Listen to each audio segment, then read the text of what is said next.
आज हम बात करेंगे इतिहास के टॉपिक की, मध्यकालीन इतिहास की। तो मैं आज आपको बताऊंगा कि जो बंगाल के गवर्नर थे या गवर्नर जनरल थे, इनके बारे में आपको मैं एक ब्रीफ इंट्रोडक्शन दे रहा हूँ। तो शुरू करते हैं। सबसे पहले बंगाल के जो गवर्नर बने थे वो वारेन हेस्टिंग थे। ये 1774 में बंगाल के गवर्नर जनरल बने थे और 1773 के जो रेगुलेटिंग एक्ट था उसके बाद इनको बंगाल का गवर्नर जनरल नियुक्त किया गया और इन्होंने प्रत्येक जिले में एक फौजदारी तथा दीवानी न्यायालय की स्थापना की और इस तरह से बंगाल में सुप्रीम कोर्ट का गठन किया गया। और इन्होंने मुस्लिम शिक्षा को बढ़ावा देने के लिए कलकत्ता में मदरसे की स्थापना की थी, 1781 में की थी। और इन्हीं के टाइम जोनाथन डंकन ने संस्कृत महाविद्यालय की स्थापना की थी बनारस में। और इनके टाइम 1774 में रोहिल्ला का युद्ध हुआ था और प्रथम आंग्ल मराठा युद्ध है वो 1775 से 82 तक हुआ था। और उसके बाद एक और युद्ध हुआ था इनके टाइम 1780 से 84 तक, वो युद्ध था द्वितीय आंग्ल मैसूर युद्ध। इन्होंने क्या करा था कि वारेन हेस्टिंग ने जो मुगल सम्राट को 26 लाख रुपए की पेंशन मिलती थी वो बंद करवा दी थी। और इनके खिलाफ जो वारेन हेस्टिंग थे, इनके खिलाफ ब्रिटिश पार्लियामेंट में एक प्रस्ताव, महाभियोग का प्रस्ताव ब्रिटिश पार्लियामेंट में वारेन हेस्टिंग के खिलाफ 7 वर्ष तक इसके ऊपर चर्चा होती रही, लेकिन अंत में इन्हें दोष मुक्त का करार दिया गया।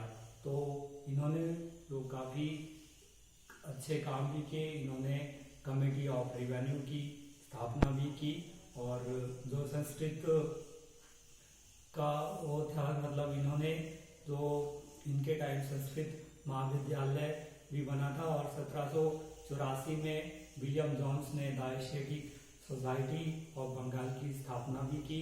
और विलियम विल्किंस थे जिन्होंने गीता का अंग्रेजी में अनुवाद कराया, उनको वारेन हेस्टिंग का आश्रय प्रदान था।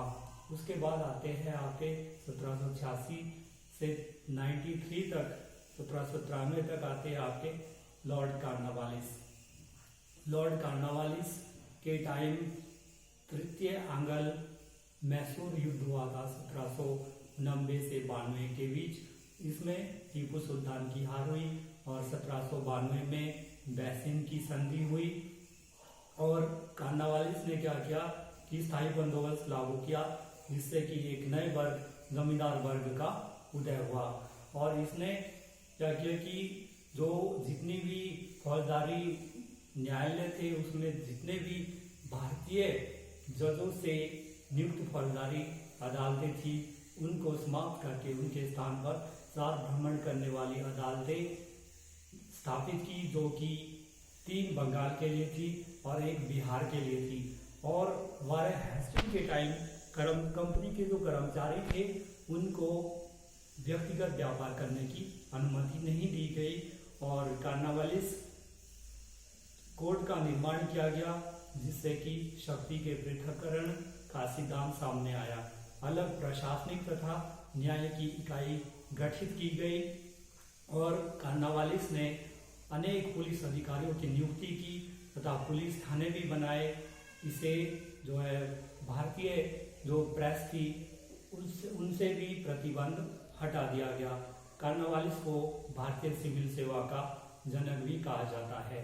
उसके बाद आते हैं सर जॉन शोर। ये 1793 में बंगाल के गवर्नर जनरल बने और इनके टाइम 1793 में जो 1793 का रेगुलेटिंग एक्ट है वो पास हुआ और इन्होंने हस्तक्षेप तथा तटस्थता की नीति अपनाई। उसके बाद आते हैं लॉर्ड वेल्लेसली। ये 1799 में बंगाल के गवर्नर जनरल बने। इनके टाइम चौथा आंग्ल मैसूर युद्ध हुआ, जिसमें कि टीपू सुल्तान मारा गया और ये युद्ध 1802 तक चला और 1802 में बैसिन की संधि भी हुई और इनके टाइम 1803 में द्वितीय आंग्ल मराठा युद्ध भी हुआ था और इन्होंने सहायक संधि की नीति अपनाई। और एक क्वेश्चन बनता है कि सबसे पहले कौन से राज्य ने सहायक संधि की नीति पर हस्ताक्षर किए, तो वो राज्य था 1798 में हैदराबाद था। बाकी राज्यों ने भी उसके बाद हस्ताक्षर किए। तो ये वेल्लेस्ली का कार्यकाल था। इन्होंने जो और जो सहायक संधि के बारे में मैं आपको बताना चाहूँगा थोड़ा कि सहायक संधि क्या थी। तो सहायक संधि के अनुसार जो भारतीय रियासतों को कंपनी का आधिपत्य स्वीकार करना पड़ा और उनको अपनी जो रियासत में या राज्य में कंपनी की एक सैन्य टुकड़ी रखनी होती थी तथा रियासतों को किसी भी नियम को लागू करने तथा विदेशी शक्तियों से संबंध स्थापित करने की इजाज़त नहीं थी। उन्हें कंपनी की इजाज़त लेनी पड़ती थी। उनके बिना मतलब वो ना तो कोई कानून बना सकते थे ना ही विदेशी शक्तियों से संबंध स्थापित कर सकते थे। तो ये थी सहायक संधि। उसके बाद आते हैं सर जॉर्ज बार्लो। ये 1805 से 7 तक रहे। सर जॉर्ज बार्लो के टाइम एक तो 1806 में बेलोर में सैनिक विद्रोह हुआ था और 1807 में क्या हुआ था कि जो दासों के व्यापार पर प्रतिबंध लग गया। 1806 में जो सैनिक विद्रोह हुआ था बेलोर में, मैं उसके बारे में थोड़ा बताऊंगा कि ये क्यों हुआ था। ये इसलिए हुआ था क्योंकि जो 1806 में जो है सैनिकों को जातीय चिन्ह लगाने से मना किया तथा कानून की बालियों को पहनने पर भी प्रतिबंध लगा दिया था। इस वजह से बेलोर के सैनिकों ने विद्रोह किया था।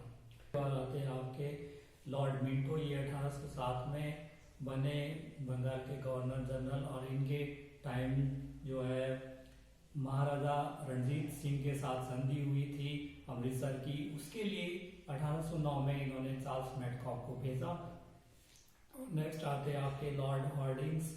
लॉर्ड हॉर्डिंग्स 1813 से लेकर 23 तक इनका कार्यकाल है।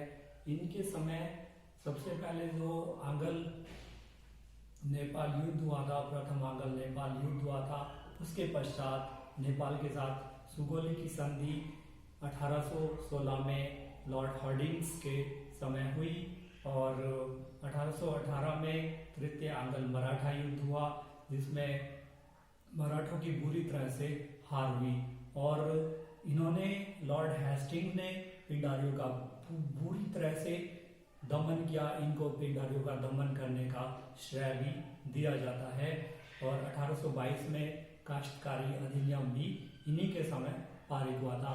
अब और लास्ट में आते हैं आपके 1823 में जो बने लॉर्ड एमहर्स्ट। लॉर्ड एमहर्स्ट अंतिम बंगाल के जो गवर्नर जनरल थे वो थे, ऐसे तो लॉर्ड विलियम बेंटिंग थे लेकिन वो उसके बाद भारत के गवर्नर जनरल बने थे।